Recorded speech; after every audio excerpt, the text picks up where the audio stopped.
Now here's how you can track walking distance with an iPhone. In case you don't want to download anything like any third-party app, there is a way to do it, but I'm going to explain everything. Before we begin and get into it, make sure you're subscribed so you never miss videos like these in the future. Anyways, the best option is if you don't have an Apple Watch. Obviously with an Apple Watch it's much more precise, but what you can do is to open up the health app on your device. Bunch of stuff going on, but I want you to just scroll down a bit towards the bottom. You can already see that I have it part of the pin, so I have 381 steps today. Pretty good.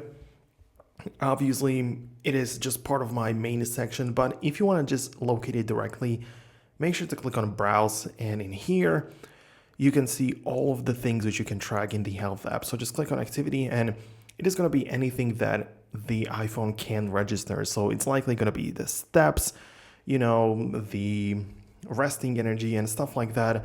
But as I say, without the Apple Watch, it's going to be much less precise, and the iPhone will do a lot more of the guesswork, and it's likely that it's going to, vary a little bit. So it's not going to be the best result possible. So I would obviously recommend you to just, if you can, get some sort of fitness tracker to get some better results. And this is essentially how you can track the steps. As I said, there is the ability to download a third-party walking app.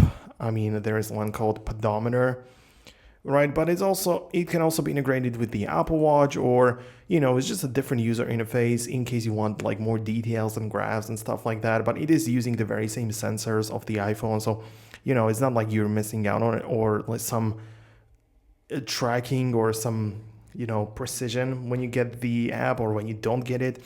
It's just a different app, but obviously the phone is the same. So the tip I can give you is to always carry the phone with you in case you wanted to track your steps. So that's it. That's all I wanted to say. Hit the thumbs up if you liked it, subscribe for more, and I'm gonna catch you later on in the next video.